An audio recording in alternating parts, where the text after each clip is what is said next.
Dobroveče, poštovani gledalci. Gledate emisiju Glasno i jasno. Ja sam Snežana Đorđević. Dobroveče i hvala, gospodine Šešelj, što ste došli po drugi put u emisiju Glasno i jasno. Hvala što ste me pozvali. Imala sam tu čast da otvorim emisiju. Vi ste bili u prvoj emisiji Glasno i jasno i evo, posle nekog vremena, tada još nisu bili izbori, ali pošto se nismo videli u međuvremenu, da li biste prokomentarisali izbore i naravno akcenat ove emisije večeras je na situaciju u Republici Srpskoj? Pa, što se tiče proteklih parlamentarnih izbora u Srbiji, ja moram da priznam iskreno da smo očekivali više glasova. Ali je za nas najvažnije da smo povratili parlamentarni status. Sad smo i bukvalno najjača opoziciona stranka u Narodnoj skupštini i do sledećih izbora mi ćemo imati priliku da se dokazujemo u bližem kontaktu sa javnošću, sa građanima, nego što je to bilo moguće ranije. Ipak ta medijska blokada koju smo poprilično izloženi čini svoje. Stanje kakvo je bilo u stranci unazad 2 godine također ostavilo loše posljedice. Ja sam stranku zatekao u rasulu. Mi smo to mukotrpno sređivali, još uvijek sređujemo, svakodnevno smo u akciji i zadovoljni smo kako ide taj... Ali čini se da ste bez problema ušli i infiltrirali se u politiku svakodnevno. Da li je moguće da se tako brzo oporavite? Pa, jel mislite da se zdravstveno oporavim ili politički? Stranka, Srpska radikalna stranka, i da izađe na izbore. Dakle, svakako vas je neko podržavao. Za sada još ne znamo ko vas je podržao. Radikalska ideja je veoma jaka u srpskom narodu.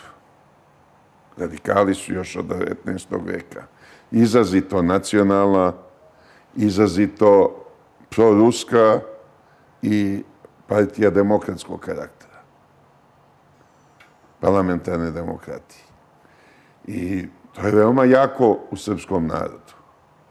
Ali onaj veliki udar koji se desio 2008. godine, zatim stalna fluktuacija kadrova posle toga i nesnalaženje novog rukovodstva i tako dalje, doveli su do situacije u kojoj su građani Srbije izgubili poverenje u takvu stranku. Imali su i dalje simpatija prema njoj, ali su rekli nema šansi, ovako, onako, glasali za druge. Sad imamo veliki trend povratka i naših glasača i naših nekadašnjih članova. I svima su otvorena vrata, naravno, ukoliko nisu krali poslaničke ili odbojničke mandate Srpske radikalne stranke. S onima koji su krali mandate, apsolutno nema govora, nema nikakve saradnje, ničega. Da se sad vratimo na ovu situaciju u regionu, tačnije u Republici Srpskoj. Vi ste i pozvali građane da izađu u što većem broju na referendum, pa ste i održali skup u Bajinoj Bašti. Da li po vašem mišljenju je sada Srbija uvučena u nepovoljan položaj kao što čujemo iz medija? Ne. Ja u tu tezu ne verujem. Prvo, referendum, objektivno gledajući, u nekoj neutralnijoj atmosferi, uopšte nije sazvan povodom nekog naročito važnog razloga. To da li će biti ovaj ili onaj datum, praznik i tako dalje, to se uglavnom konsenzusom rešava u Narodnoj skupštini. Međutim, ovdje su mnogo krupnije karte bile u igri.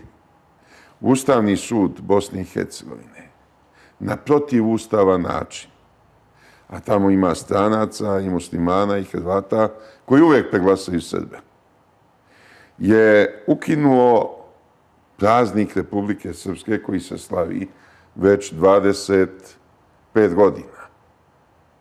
Da, rekli ste da su ukinuli srpski neprijatelji. Ko su ti neprijatelji? Pa, mislio sam na neprijatelje iz rata i mislio sam pre svega na zapadne sile. Jer ti naši neprijatelji iz rata, naravno nisam ja pristalica otvaranja ratne opcije i želeo bi ja da se normalizuju ti odnosi sa našim ratnim protivnicima, ali oni su instrument zapadnih sila. I kroz njihovu politiku vidite šta zapadne sile spremaju celom srpskom narodu.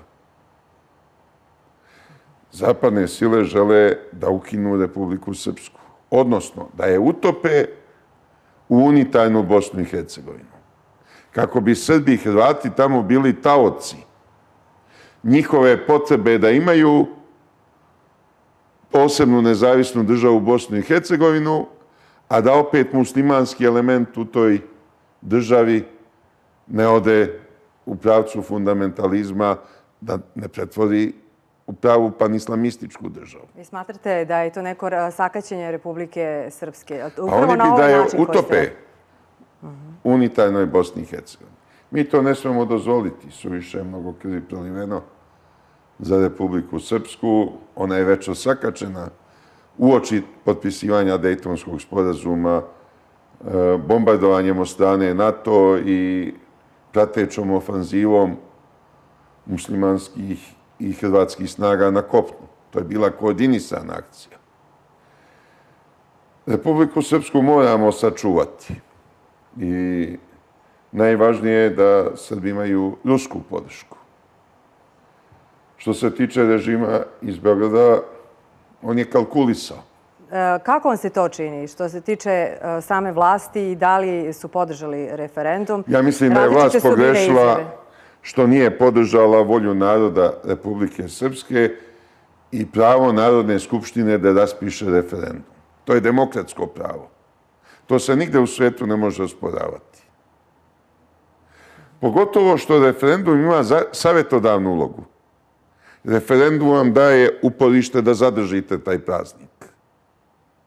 Referendum vam daje legitimaciju narodu. Na referendumu nije usvojen pravni akt, ali je postignuta legitimacija sadašnje vlasti da zadrži 9. januar kao dan Republike Srpske. Ali sada Dodik dolazi u sukob sa međunarodnom zajednicom On je odavno u SAD sukobu. optužuje uopšte raspisivanje referenduma, iako je u pitanju samo praznik. Dodik je odavno u sukobu sa zapadnim silama. Ja to nikad ne nazivam međunarodnom zajednicom. Međunarodna zajednica u principu obuhvata sve države sveta. I jedini ko bi mogao formalno da nastupi kao međunarodna zajednica, to su Ujedinjene nacije. Naravno, Ujedinjene nacije nikad nisu tako nastupale. A ovde zapadne sile sebi daju za pravo da sopstvenu volju tumače voljom međunarodne zajednice. I s tim se suočavamo i u Srbiji, i u Republici Srpskoj, i u ostalim srpskim zemljama.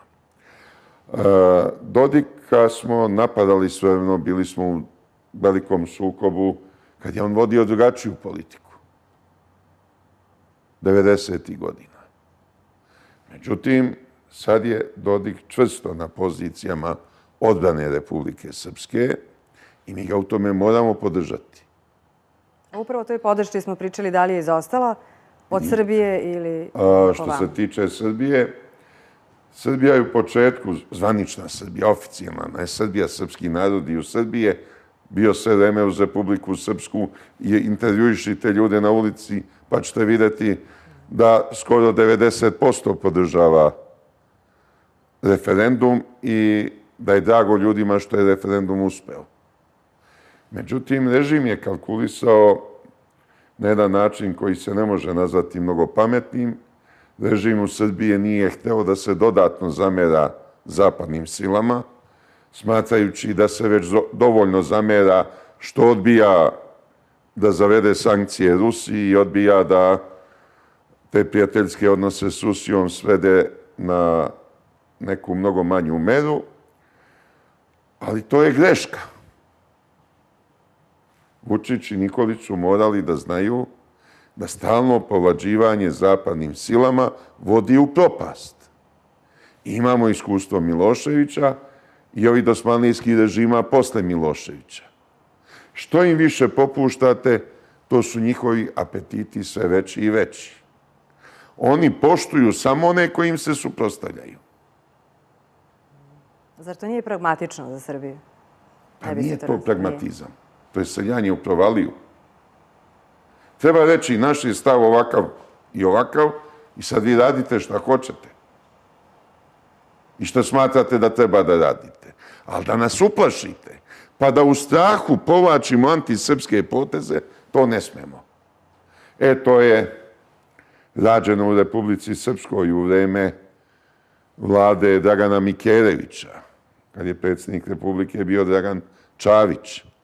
Tada je Republika Srpska, ja mislim da je ovaj Mikerević iz Partije demokratskog progresa ili tako. Tada je Republika Srpska predala 66 svojih ustavnih nadležnosti centralnoj vlasti u Sarajevu. Tada je Republika Srpska sama sebe osakatila. Odrekla se i vojske svoje, koja je čvrsto garantovana Dejtonskim sporazumom. A sad kad nešto predate, kad se nečeg odreknete pa tražite natrag, sad je veoma teško. Sad ne daju. Da li će Dodik trpiti i ozbiljne posljedice? Nama je važno da Rusija podržava Dodika i to se videlo i pred ovaj referendum.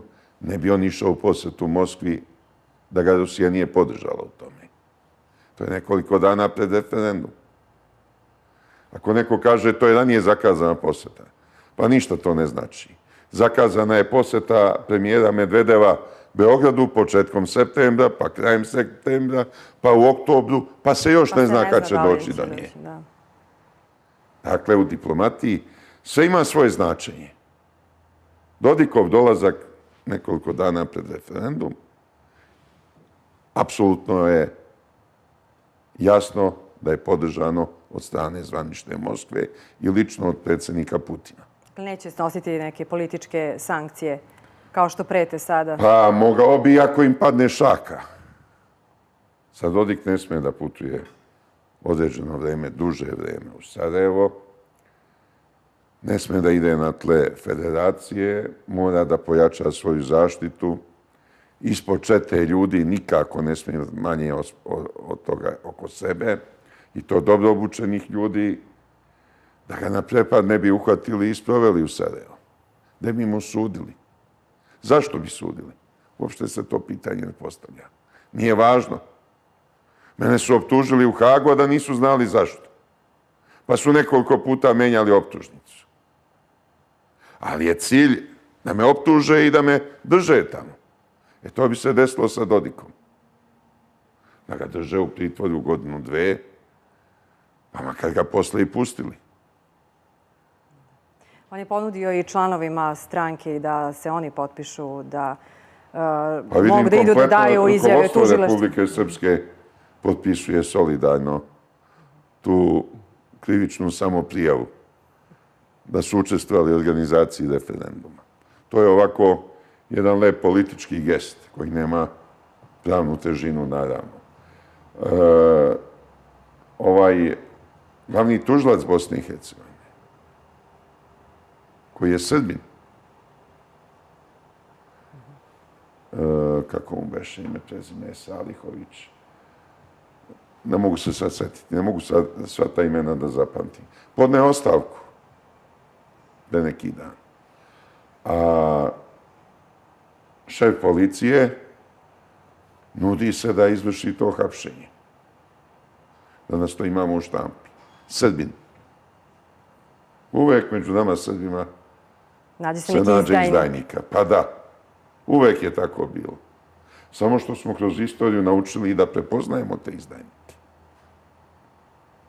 I nije malo slučajno da naš narod uvek prepoznaje i da na ulici i reaguje na te izdajnike. I komentarima glasnim, i psovkama, i ovako i onako. Zašto Nataša Kandić ne sme da prošeta beogradskim ulicama? Ili Sonja Biserko? Ili sad Jelena Milić? Ima neki razlog, valjda. I one osjećaju koliko su štetu nanele sopstvenom narodu i boje se narodne reakcije. Tako i u Republici Srpskoj. Ali vidite šta se tamo dešava. Postoje političke partije čiji su lideri potkupljeni sa zapada. Koji i sad posle referenduma napadaju referendum. I Čavić, i Bosić, i šta ja znam. A da li smatrate da taj srpski entitet može da nestane sad pod ovim uticajem posle referenduma i koji je nekako i zagarantovan Dejtonskim sporazumom? Da li je moguće da se to sve sada raspadne u ovom trenutku? Pa pravno ne može bez revizije Dejtonskog sporazuma. A revizija nije moguća bez ruske saglasnosti. Načelno i bez srpske. A možemo pretpostaviti situaciju ko pita sad srpsku vlast, ili natjerat se srpska vlast na poslušnost.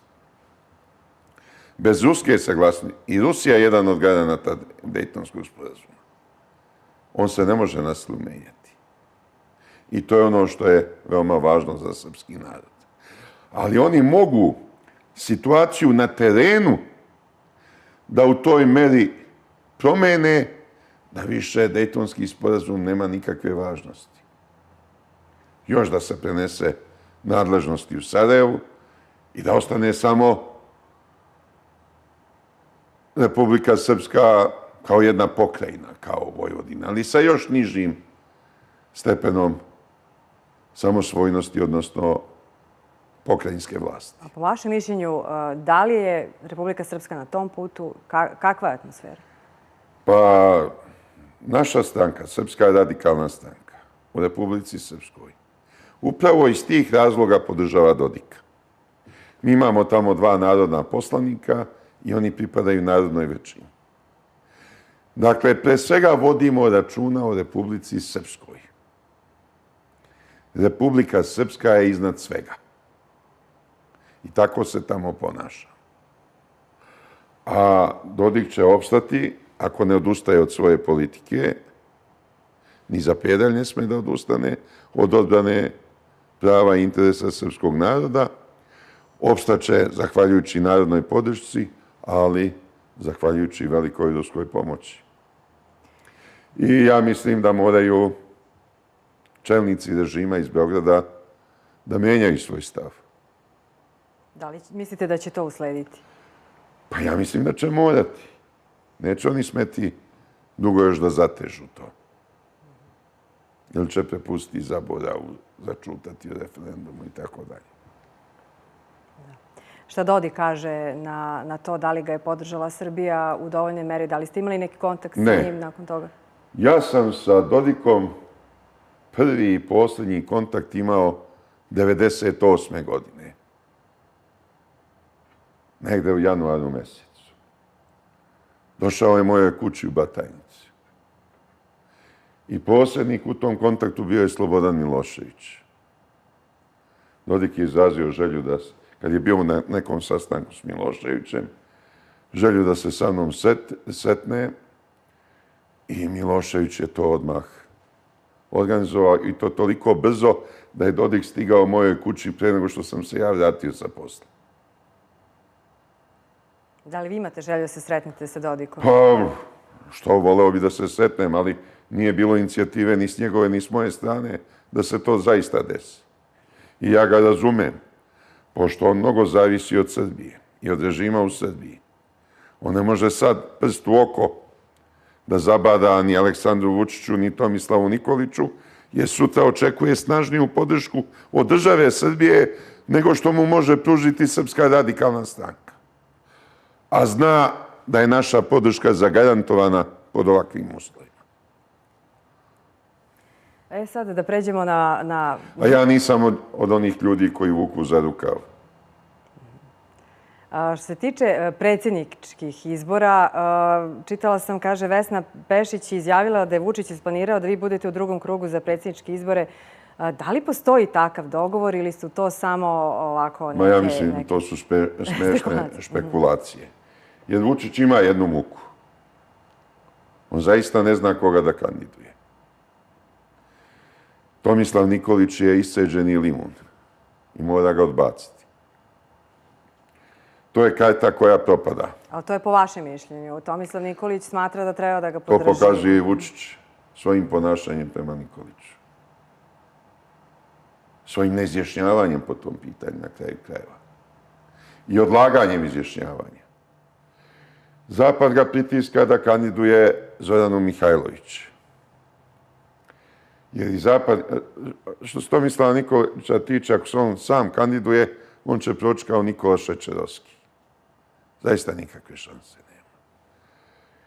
Zapad ima muku da organizuje tradicionalne prozapadne partije. Da ih ujedini i da ih natera da istaknu jednog kandidata. I do sad je figurisao Saša Janković kao taj. Međutim, tu ima mnogo problema, to vidimo. I teško je okupiti sve te stranke koje su zapravo nekadašnji izdanci demokratske stranke. Ali na kraju nateraće ih Amerikanci. A može se desiti, ako Vučić predloži Zoranu, da Amerikanci ove nateraju da i oni podrže Zoranu. Ja mislim da je to razlog zbog koga Vučić okleva. Onda bi svi bili udruženi protiv njega. On ne sme dozvoliti trijumf ovih prozapadnih partija čije je postojanje do sad obesmislio.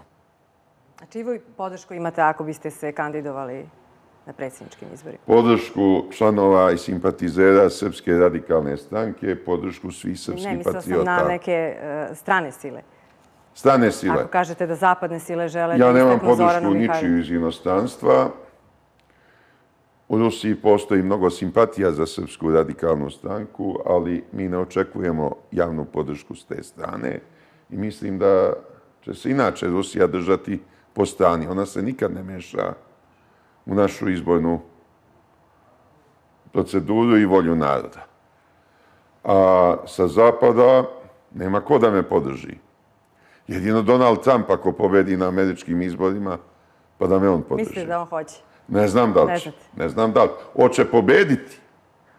A da li će me podržati, to se ne zna. Ja sam njega podržao. I Srpska radikalna stranka u celini. Iskreno. Do kraja. Da li on zna za Srpsku radikalnu Da, stranku? zna svakako. Da, zna svakako. Ste tražili njegovu podršku? Mi smo ako vam se registrovani pruži? tamo u organizaciji njegove kampanje kao politički faktor koji ga je podržao iz sveta.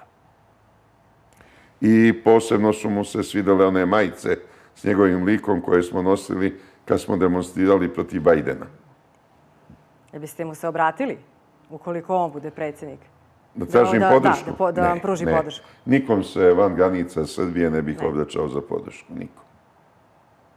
Jer ja očekujem da se iskaže volja srpskog naroda. Njegova izvorna, originalna volja. Ako zaslužim poverenje srpskog naroda, onda ću obavljati tu funkciju. Ako ne zaslužim poverenje, onda šta ću ja na toj funkciji? Kako? S tim što treba imati u vidu da moramo dobro pripaziti oko kontrole na biračkim mestima. Na prošlim izborima nismo imali kontrolore na svim biračkim mestima. Negde na 1/3 nismo imali. A sad moramo mnogo više na tome da radimo. Ali sad sam ja preokupiran prvo lokalnim izborima u Republici Srpskoj. Oni se održavaju u nedelju. 1. oktobra. Srpska radikalna stranka tamo izlazi na te izbore u velikoj većini opština, u skoro svim opštinama. Ima tamo minijaturnih opština gde to nije bilo moguće jer jedna stranka pokupi sve. Da je možda ukupno 1000 građana i tako dalje. Znate, te su se opštine u toku rata cepale i ima nekoliko minijaturnih. Mi tamo izlazimo na izbore u koalicijama sa drugim strankama. Svojim opštinskim odborima omogućili smo da sami odluče šta je u interesu naroda i u interesu naše stranke. S kim u koaliciji na lokalne izbore. I oni su tako odlučili. Tako da se može desiti u jednoj opštini sa jednom strankom, u drugoj s drugom i tu nikakvih problema nema. Mi smo kao koalicioni partner uvek prema svima bili veoma korektni. A što se tiče Srebrenice, to je za nas sad glavni zadatak. I držali smo u prošlu subotu veliki miting u Bajinoj Bašti, na kome smo podržali referendum i pre svega koaliciju svih srpskih stranaka na izborima lokalnim u Srebrenici. Tamo su se sve srpske stranke ovog puta po prvi put dogovorile da istaknu samo jednog kandidata za gradonačelnika. I on je Srbin, slučajno iz Dodikove partije, mogao biti iz neke druge, nije bitno. Čovjek koji zaslužuje poverenje građana i mi mislimo da je napokon vreme da Srbin bude gradonačelnik Srebrenice. Jer u Srebrenici ima 10.000 Srba više nego muslimana. Mislite da će se to desiti? A muslimani veštački obezbede glasove, u džakovima donose iz inostranstva, iz federacije i tako dalje. Ovoga puta mislim da će koalicija srpskih partija biti u stanju da kontroliše sva biračka mesta. I ona u inostranstvu i ona u federaciji. I da više neće moći da falsifikuju. I ja sam ubeđen da ćemo ovoga puta imati napokon Srbina, gradonačelnika Srebrenice. Sad kad ste rekli da je Tomislav Nikolić slab kandidat, vi ne odustajete od napada na njega, to jest ipak nekih i uvredljivih izreka na njegov račun. Da li je to, interesuje me, isfabrikovano ili je zaista to mislite? Šta sam večeras rekao uvredljivo na njegov račun? Mislim, do sada sve ono što sam čitala. Što se tiče Nikole Šečerovskog, on je mnogo veći intelektualac od Tomislava Nikolića.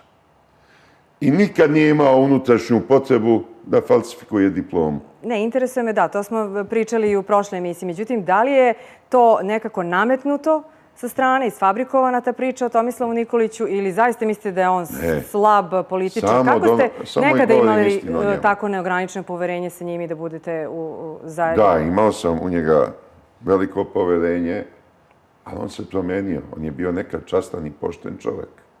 I veoma skroman. Seljačkog porekla, radnik. Ne deluje vam više skromno? Ne. Kako sad? Njemu nije dovoljno što se enormno obogatio, nego se razmeće svojim bogatstvom. A posebno njegova supruga Dragica. A neće da otkriju pred narodom odakle onih 10 miliona evra što su priznali da je uplaćeno na račun njene fondacije i da iznesu podatke kako je to potrošeno.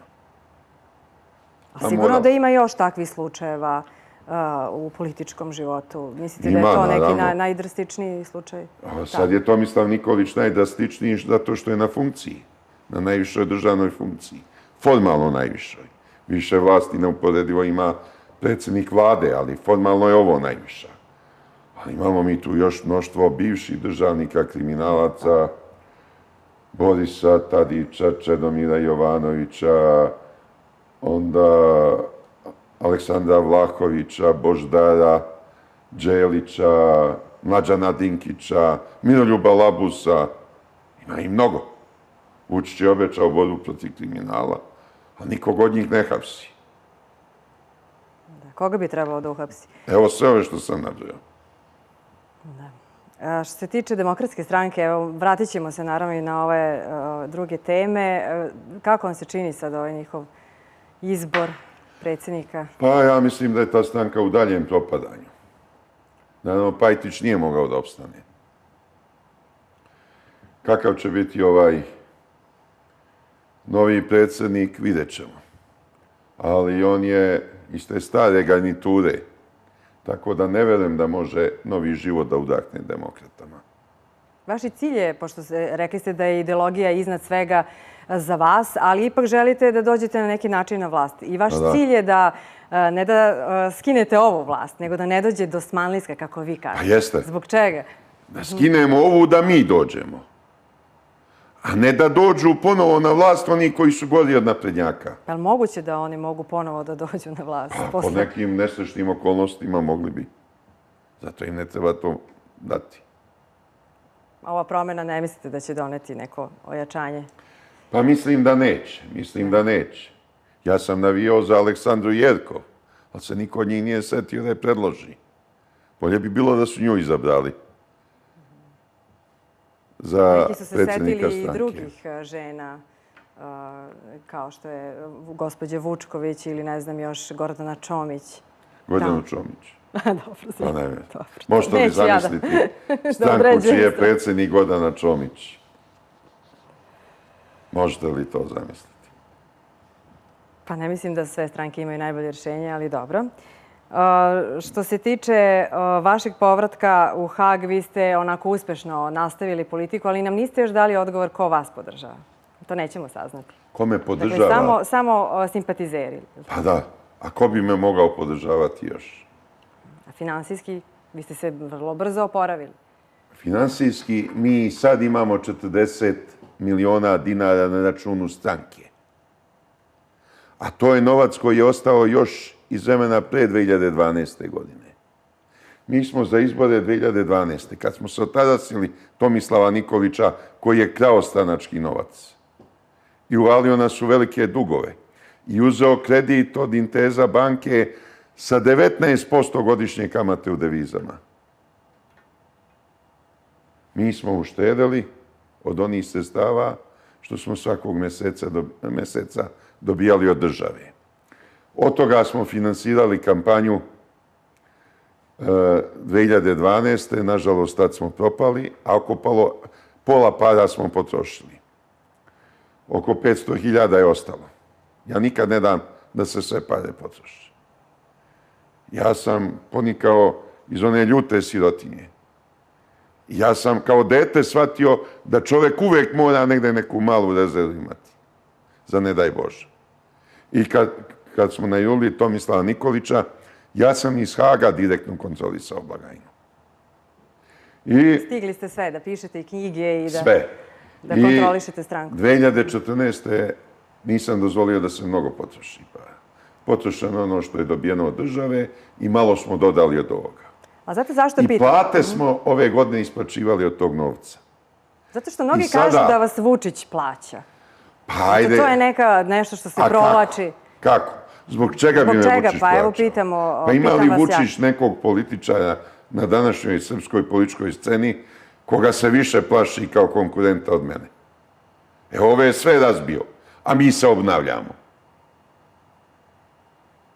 Pa kako? Pa kako? Pa recimo. Pa evo, kako da vam kažem, pa vidite da je ta teza besmislena. Dobro. Na ovim izborima smo bili štedljivi, ali smo imali solidnu kampanju. Nismo mogli da idemo na sve televizije sa spotovima, ali smo išli na 2-3. I skroman broj spotova. Kad smo dobili pare od države, izmirili smo dugovanja i vratili svojih 40 miliona ponovo na račun banki. I opet oročili. I sad ćemo za predsjedničke izbore već u startu imati nešto. Imaćemo u startu više od drugih, jer su drugi u ogromnim dugovima. Ako postanete predsjednik Srbije, da li ćete se odreći vaše funkcije predsjednika i lidera Srpske radikalne stranke? A zašto bi se odrekao? Kao Tomislav Nikolić. Neće. Pa nisam ja idiot, valjda. Pitam. Pa to je najveća glupost. Znači, drugi krug vi ulazite, kao što kaže Vesna Pešić. Pa ja sam ubeđen, sad vidjet ćemo. Zavisi od volje naroda, a ne od Vesne Pešić.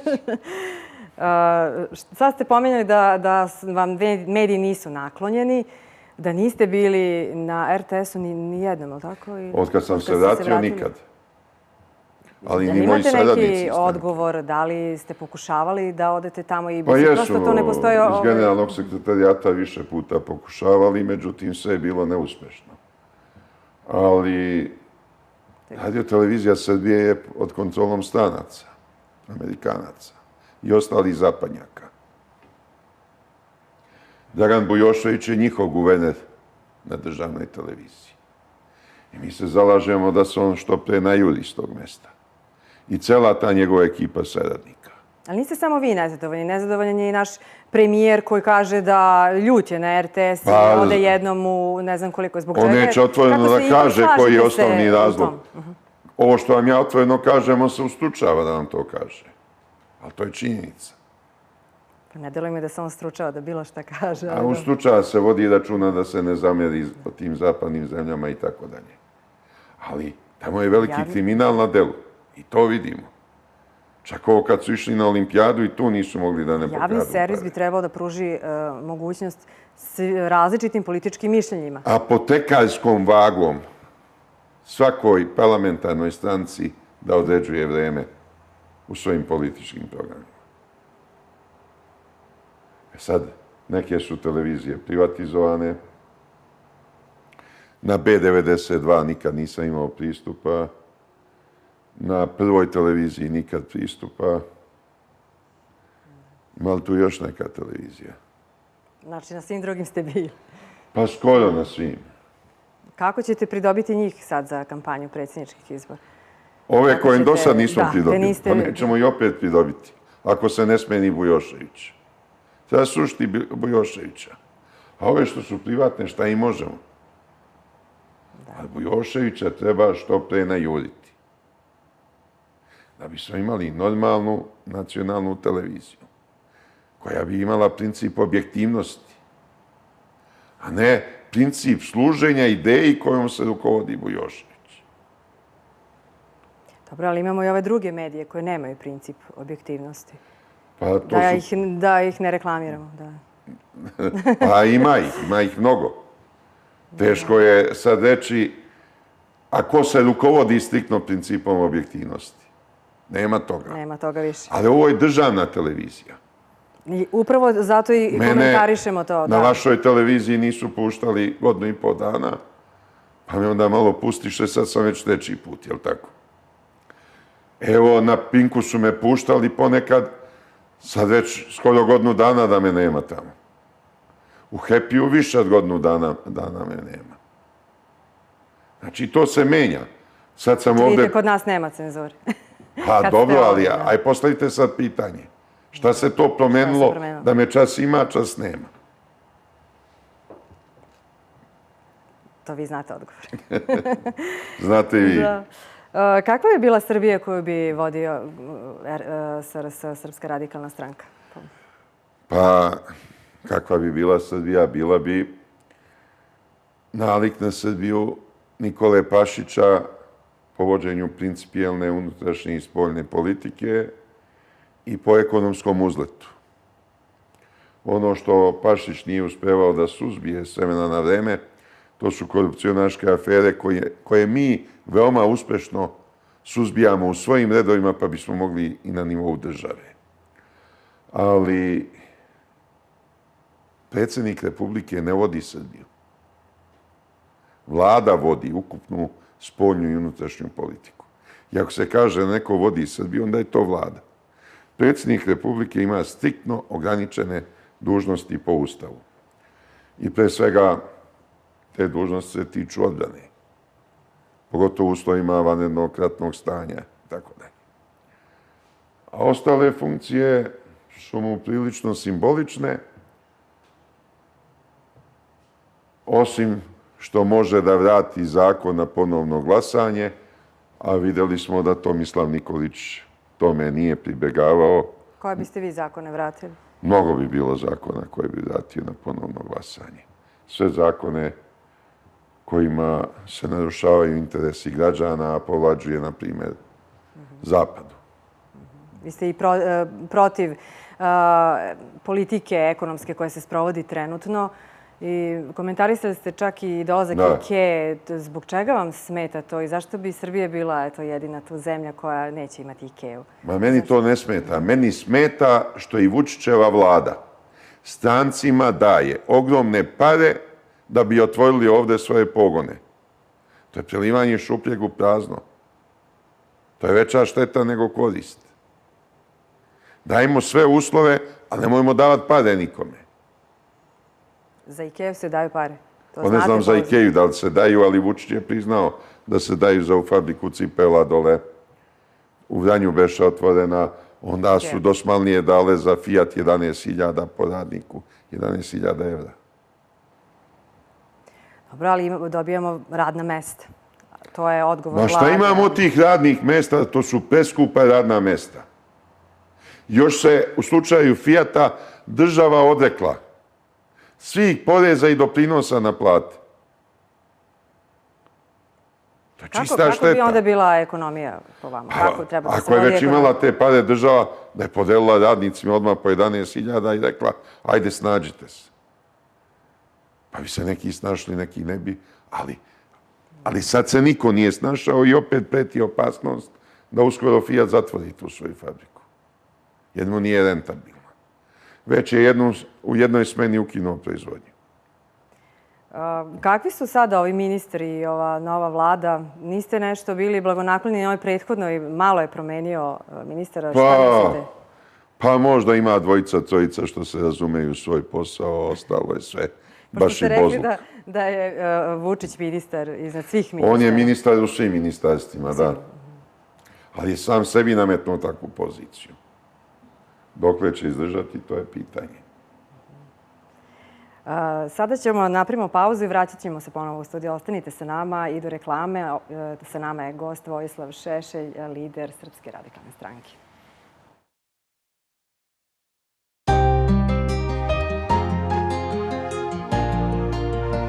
Kopernikus kablovska i internet. Jedina kablovska sa svim kanalima. Kopernikus kablovski sistem. Novo. OTT Kopernikus. Televizija za pas i pašu porodicu koju možete i poneti. U najkvalitetnijem digitalnom formatu slike uživajte u sportskim kanalima. Opustite se u neverovatan filmski program. Pratite ceo Pink paket. Sve na jednom mestu. Televizije iz Srbije i regiona. Veliki broj stranih kanala. Videoklub sa neverovatnom ponudom filmova. Slušajte radiostanice Srbije iz svih zemalja okruženja i još mnogo toga. Iskoristite sve pogodnosti OTT servisa. Budite iznad svih. Bilo gde u Srbiji, televizija preko interneta za samo 1000 dinara. Sve informacije na 011 21 777 20 i 063 575 565. www.ott.rs. Kopernikus OTT. Vaša televizija za poneti. Super Vero, super akcija. Banane 119,99. Pileći batak sa karabatakom 289,99. Sve prezident somborske fete snižene do 20%. Nutella krem 750 grama 489,99.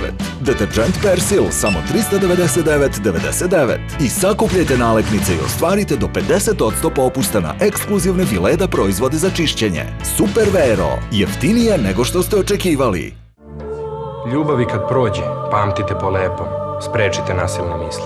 Roditeljska ljubav se ponekad može nazvati istrpljivost. Lakše je postati otac nego ostati otac. Žena je stup kuće. Ne rušite kuću svoje deci. I jedan pucanj u porodici pogađa sve.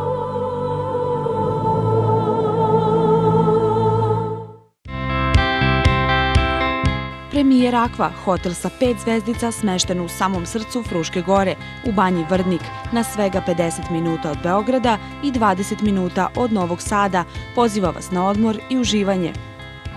Bazeni sa termalnom vodom, wellness i spa centar, banjsko lečenje i još mnogo toga. Novo u ponudi etno naselje Vrdnička kula sa bungalovima za smeštaj i etno restoranima. Dobrodošli! Novi sport. Prvi sportski list na Balkanu. Od 15. oktobra u potpuno novom ruhu. Novi sport. Bako, jesam ja tebi lepa? Lepa si, srećo moja. A što? Pa imaš divne oči, lepu kosu. Kad se nasmeješ, sve zablista. A najlepša si zato što si lepa tu i slutra. Nova snaga svežine. Duel u novom pakovanju. Sa novom unapređenom formulom. Lepši iz polja, još lepši iznutra. A gde si ona rekla sam ti najlepša?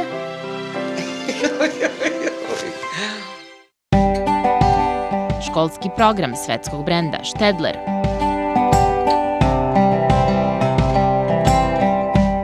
Olovke, bojice, rezači, gumice.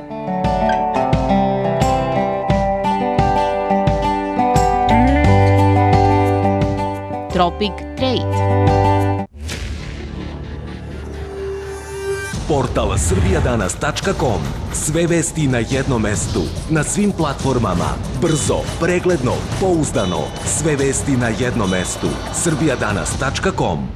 Specijalizovana radnja za hemijsko čišćenje i bojanje Mića na Zelenom vencu sa tradicijom dugom 30 godina pruža usluge hemijskog čišćenja svile, vune, zavese, draperija, ćebadi, odeće od kože i organa.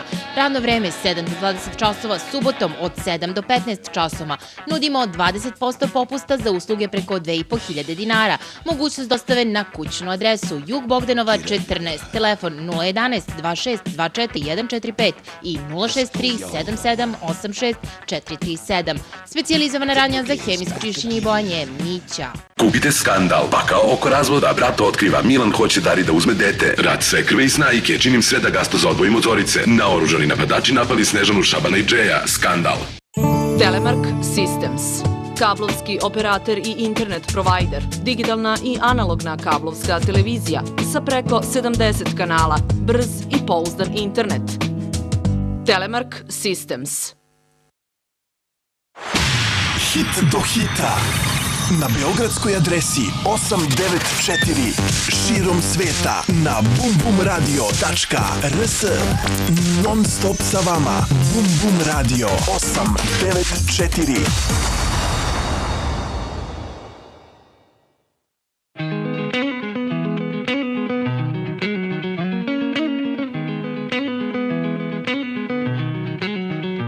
Frizerski salon Vogue 515 906. Vogue. Kopernikus kablovski sistem. Sport. Serije. Filmovi. A crtači? Svi crtači. Ultra. Mili ultra. Baš svi. Baš sve. Od sportskih kanala. I arene. I sport klubovi. Svi domaći. RTS, B92, Prva, Studio B, KCN. Kompletan Pinkov paket. Preko 60 kanala osnovne ponude. I preko 100 digitalnih kanala. Analogno platiš. Digitalno gratis. Najbrži internet po najnižoj ceni. I telefonija sa prenosom broja. Samo na vašoj Kopernikus kablovskoj mreži.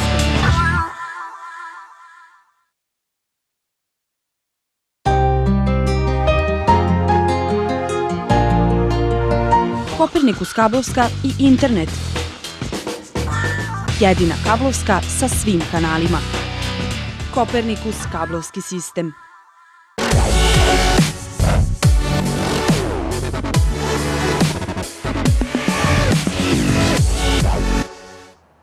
Dobro večer još jednom. Gledate emisiju Glasno i jasno. Moj večerašnji gost je dr. Vojislav Šešelj, lider Srpske radikalne stranke.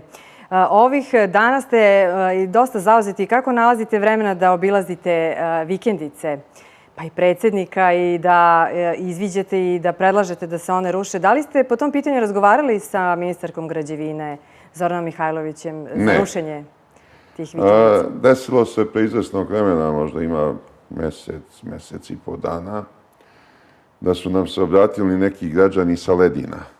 To vam je ovaj prostor na granici opštine Novi Beograd i Surčin. I da im je zakazano rušenje.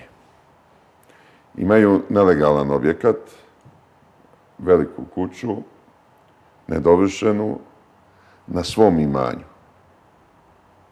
Ali nisu mogli da dobiju dozvolu jer nema generalnog urbanističkog plana, nije obuhvaćeno decenijama već to područje.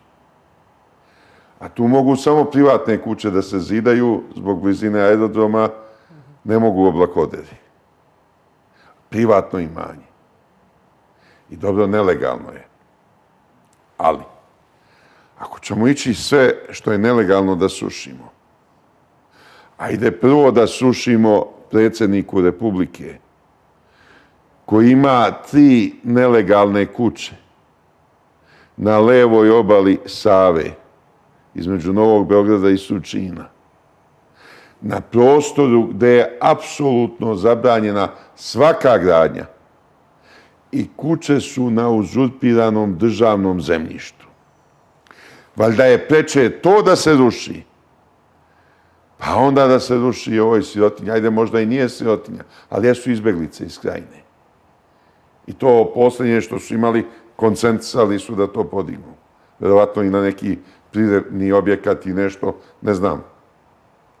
I već 3 puta aktivisti naše stranke, predvođeni podpredsjednikom Narodne skupštine Vjericom Radetom, koja je i predsjednik našeg izvršnog odbora, išli su tamo i stajali pred buldožer, pred policiju i rekli, ajde, prvo nas uklonite pa rušite. To je bilo i danas. I danas su i ti naši aktivisti i policija negde do iza 4 sata bili tamo. A sve je počelo jutro su 8. Mi smo rekli, nek država ruši po redu gradnje ili visine društvenog položaja vlasnika. Prvo treba porušiti državnim funkcionerima, pa onda ostalim građanima. Ali Ministarstvo građevine se više ne izjašnjava po tom pitanju. Čuti, ali stalno šalju i pokušavaju. I mi ćemo tu izdržati. Mi smo pozvali i građane u svim drugim delovima Srbije da se organizuju, da budu međusobno solidarni, ali i da obaveste naše opštinske odbore, da im pomognemo da izađemo sa svojim članstvom. Naš je princip da nikome ništa u Srbiji ne sme da se sruši, što je nelegalno, dok se ne sruše te 3 kuće Tomislava Nikolića. A mi smo išli pre neke 2 nedelje i u obilazak tih kuća. I nismo najavljivali, niko nije znao, ali poveli smo kod 300 aktivista. I policija je tamo bila sva užurbana, pod uzbunom, nije ih mnogo bilo. Pa su mislili, ko zna šta ćemo da radimo. Te kuće Tomislava Nikolića nelegalne, policija iznutra čuva. U njoj stalno boravi neki policajac. Mi smo došli to tamo, obišli, našalili se s policijom koja je odahnula kad je shvatila da neće biti tuče nikakve, jer njih je bilo 4, 5, 6, ne znam ni ja sam tačno ukupno, a nas 300. Ali mi se ne tučemo s policijom. I najavili smo da ćemo sljedeći put krenuti sa buldožerom, sad tražimo da iznajmimo neki pogodan buldožer. Zaista ćete krenuti sa buldožerom? Da. Šta ako policija spreči? Pa ništa, onda ćemo stati pred policiju. Dovešćemo novinare, televizijske kamere, staćemo pred policiju i reći pustite nas da radimo, da izvršavamo narodnu volju. Jel ima još neko nelegalne objekte? Pustite nas da štitimo zakon. Pa ima i drugih, ali ovo najviše bode oči. Jer ima 3. Za oba sina je podigao po 1 i za ovog prijatelja Bačevića, čija čerka je udata za njegovog mlađeg sina. Pa ne može. Ima toliko luksuznih stanova po Beogradu. Odakle? Čardak ni na nebu, ni na zemlji zida u Bajčetini i još crkvu vrednu 1.000.000 evra. Dobro, neki ministri grade crkvu pa su se još i oslikali unutar crkve, tako da bivši ministri. Ja sam počeo od Tomislava Nikolića, da vidimo odakle mu. Prvo, da vidimo kod njega, koga kuće nije imalo zašto da ujede, pre 10 godina odakle mu. A onda da vidimo i druge. Da vidimo jesu ti ministri imali zaista pare pošteno zarađene ili nisu. A onaj ko ima svoje pošteno zarađene pare, neka zida šta hoće. Svakako da od plate ne mogu da se izgrade nek sazida i svoju crkvu, nek živi u njoj. I nek svi zidovi budu njegovim slikama ukrašeni. To je njegova stvar. Ali ne može ovako. Tomislav Nikolić misli, nakrao se, mnogo nečasnih stvari učinio i sad Bog će mu oprostiti ako podigne crkvu. Misli da je Bog podmitljiv. Ne može se Bog podmititi. I šta je još zamislio? Ima dosta naselja koja nemaju crkvu. Ali on u svom rodnom selu, gde na ove izbore izašlo svega 16-17 glasača. Da nema ni osnovne škole, ni dece, ni nikoga. Šta on u stvari podiže? Mauzolej za sebe i za porodicu. Ima li to smisla? Od naroda je to oteto. Dobro, premijeru niste ništa našli, ostajete još pri to izjavi kao i ranije. Nisam mu našao takve afere, ali napadam ga evo svaki dan. Evo danas sam 3 tvita plasirao protiv premijera. Ne znam da li prati... Su to oni lažni ili pravi vaši? Ne, ovo je pravi. Pravi je tamo gde je moje ime upisano čirilicom i da stoji da je to zvanični Twitter nalog. Ali ima i neki lažni. Moram vam priznati da je taj čovjek duhovitiji od mene. Ja ga pratim, zapratio sam ga. Vrlo često je duhovitiji od mene. I šta da radi? A ne znam ko je. Šta tweetujete, koje su vaše teme? Moram da pa dobro, ispratim i vas. Danas je došla na red opet Zorana, nije odavno zbog ovih tunela. Dobro, kasnije. Onda Vučić ovo što je hvalio Tita, pa kažem, do juče sam mislio da je Tomislav Nikolić politički otac Aleksandra Vučića, ali jadac, nije Toma, nego Tito. Tito. I onda sam rekao da je zastarala sad i parola koja je 30 godina važila, bravar je bio bolji. Sad više to ne važi. Vučić je bolji i od bravara. Dobro, da razjasnimo večeras... Vučić je super bravar. Ko je čiji politički sin i otac, da razjasnimo evo večeras, da nam svima bude jasno.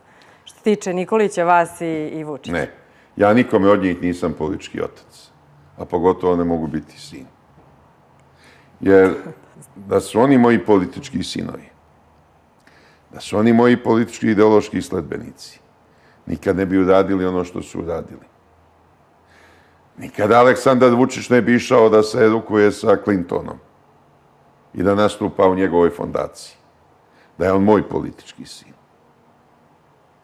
I nije. I nemojte ljudi više, nemojte me opterećivati. Ne biste otišli kod Clintona onako... Ne.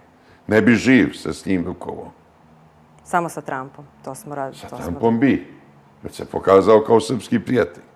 Sve ono što je rekao o srpskom narodu je pozitivno. A šta ako se nađete na nekom skupu, konferenciji? Ne biste, okrenuli biste glavu od Clintona? Okrenuo bi mu leđa. Ne bi na nekom skupu i konferenciji ga fizički napao. Kad bi ga slučajno na ulici seo, možda bi ga i pridavio. Ali politika je takva. Pa da. Morate da pravite i kompromise. Ne te vrste kompromise. Onaj ko je ubijao, ja ne znam sad kako se zove ulica u kojoj Vučić stanuje. Je li to Zorana Đinđića ili blizu te ulice? Ja stanujem u ulici Milice Rakić u Batajnici. Mene i naziv ulice obavezuje. Ne mogu ja da se rukujem s onima koji su ubili Milicu Rakić i 1000 drugih Srba i srpske dece. Ja to ne mogu. A da živite u ulici Bulevaru Zorana Đinđića? Bilo bi mi odvratno, moram vam priznati. To samo Srbija može sebi dozvoliti da najveći mafijaš dobije svoju ulicu. Posle egzekucije koju su izvršili njegovi najbliži kompanjoni. Da, sad i ta teza da su iz njegovih redova politički njegovi saborci deo tog instrumenta za ubistvo. Ne znam kako vi sad to tumačite i koje su to neke nove... Pa ja sam o tome govorio ranije. Ali svi oni negiraju. Pa danas u šali rekoh, pa ako niko neće da prizna, ne kažu da sam ja. Niko neće da prizna. A sve se zna. I niko ništa ne preduzima. Evo, ja sam nekoliko puta u javnosti iznosio podatak da su Dušan Spasojević i Mile Luković kum živi uhvaćeni. I dovedeni u policijsku stanicu 29. novembar. Da su saslušani. Da su Boga u njima ubili. Pretukli ih. Na najgori mogući način. Da su im čak izjave uzeli. A onda su ih ubili. Lično je policijski general Rodoljub Milović, zvani general Papaja, ubio Dušana Spasojevića, a Spasoje Vulević još uvek je komandant SAJ-a. Lično je ubio Mileta Lukovića kuma. Pa nemojte ljudi, kad ćemo to sve da raščistimo? A ko je ubio Ćuruviju i Stambolića? Onaj ko je Đinđića doveo na vlast. Pazite, mi smo bili na vlasti u vreme kad je ubijen Ćuruvija. Mi smo se s Ćuruvijom obračunali. Donoseći onaj zakon o informisanju i postupili prema tom zakonu. Vi možete sada tvrditi da je taj zakon nedemokratski ovakav onakav. Mi smo ga doneli u iznudici. U situaciji neposredne ratne opasnosti. Koja još nije bila proglašena, ali tu je bilo za koji dan. Ja se čudim Vučiću što se on neprekidno kaje zbog onoga što je radio kad je s nama zajedno bio vlast. On je vlast izuzetno dobro obavljao. I funkcije koje su iz toga proizašle. Mi smo se sa Ćuruvijom obračunali. Novina mu je ukinuta, izvršenje je obavljeno, ostaje bez opreme, redakcije, bez svega. Ko bi onda unutar vlasti imao interesa da ga ubije? Njega je ubio onaj ko je hteo da se to pripiše Miloševiću. Stambolić je pominjan pred izbore 2000. godine jedno vreme kao mogući kandidat koji bi izašao da se suprotstavi Miloševiću. Vrlo brzo se od njega odustalo. Ne, molim vas, polako. Vrlo brzo se od njega odustalo.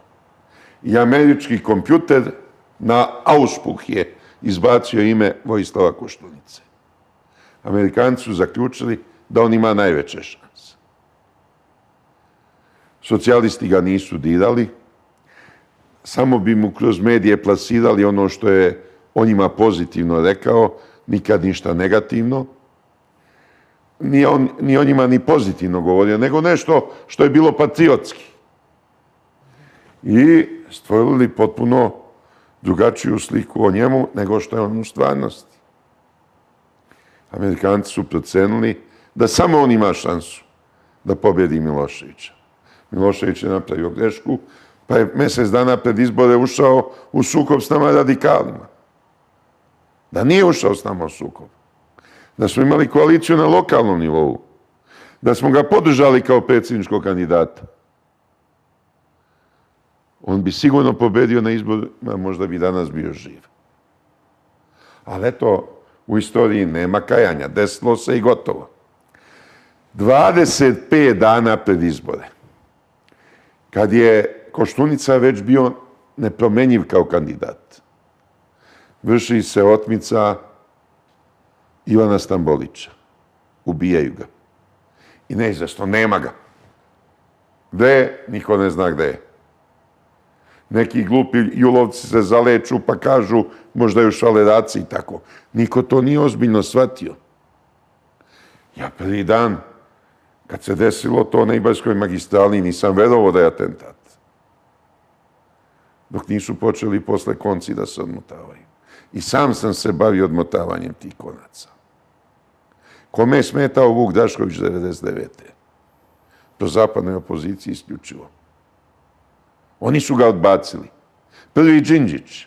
2000. godine kad sam imao televizijski duel sa Đinđićem na televiziji Palma u Jagodini. Ostali smo na večeri koju nam je Palma priredio. Bio je Aleksandar Vučić i Čeda Jovanović. I voditelj emisije. Jeste. Sa Đinđićem za stolom. Čak se Vučić u jednom trenutku posađao s Đinđićem, hteo da ga tuče, jer da sam ga smirio. Vučić je bio plahovi čovjek u to vreme.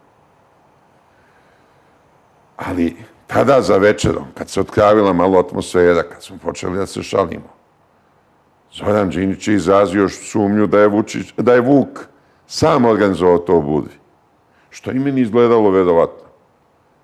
Neverovatno mi je bilo da ga neko gađa u jedno uvo, pa u drugo uvo, da ga ne pogodi u čelo. Ostalo mi je u sećanju. Evo, tu je živ Vučić, živ je Čeda Jovanović, živ je Dragan Marković Palma. Đinđić je za Vuka rekao, on je ko fagovana. Tako se Đinđić ophodio prema Vuku. Kome je smetao Vuk? Samo ovoj prozapadnoj opoziciji koja se ujedinjavala po američkom nalogu u Savjeta američkih instruktora i njihovu komandnu ulogu zapravo.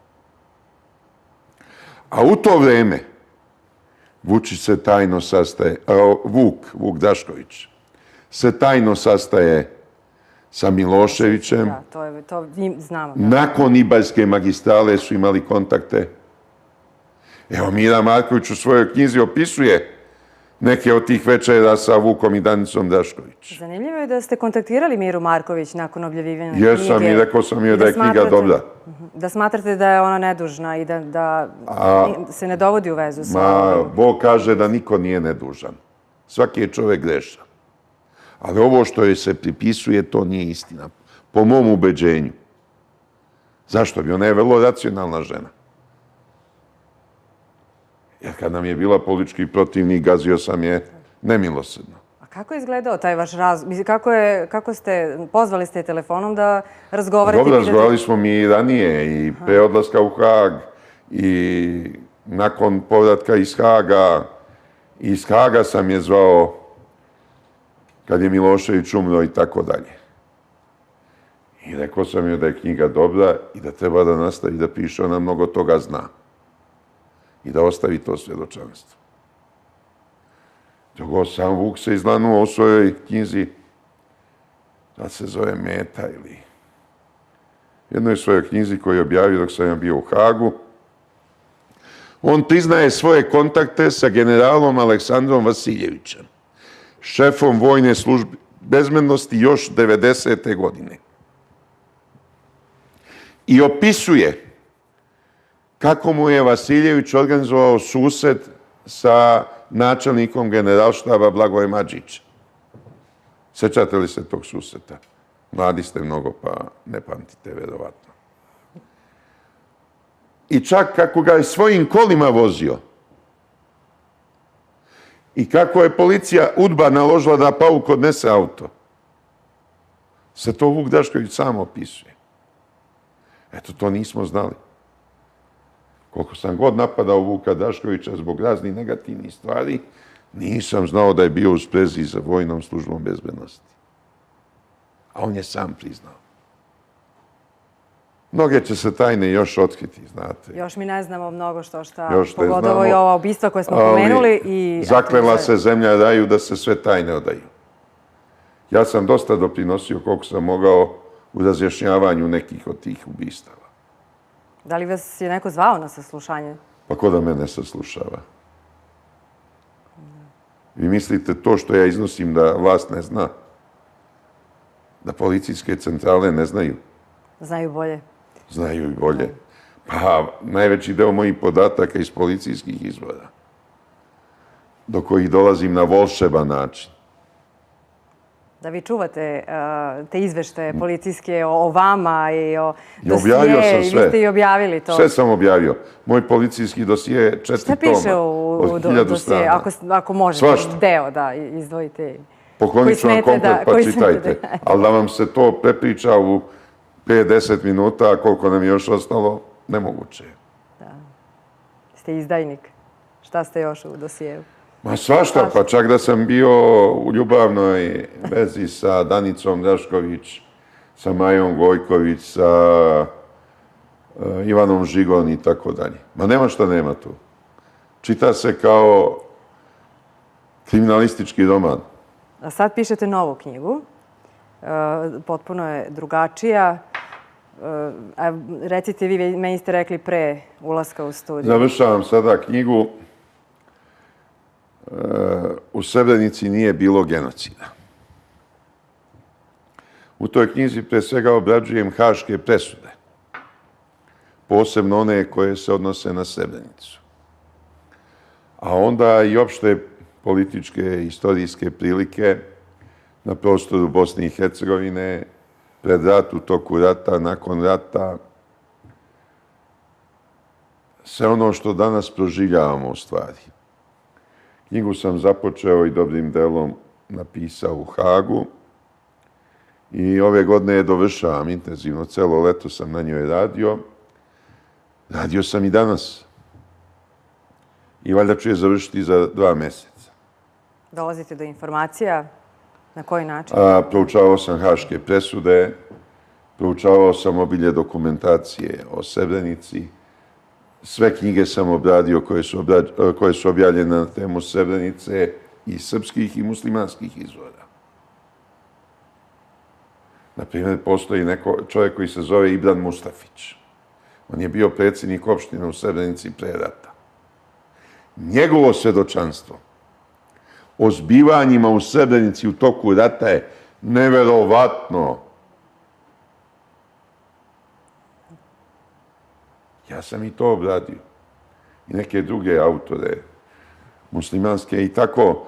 Mislim da sam pružio jednu ogromnu kompoziciju, vrlo jasnu sliku svih tih zbivanja oko Srebrenice, koristeći sve ono što su do sad otkrili i drugi autori.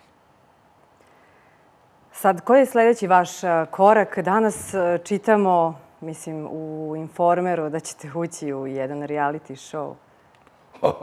Demantujete to ili... Pa malo su ponudili. Znači, dobro. Još ćete pregovarati. Malo su ponudili. Da su rekli 1 milion pa da se cenkamo. Dakle, za 1 milion bi otišli u Paru. Ne verujem. Ne verujem ni za 1 milion. Nemam ja vremena za to. Ja zaista svaki dan radim i radim naporno.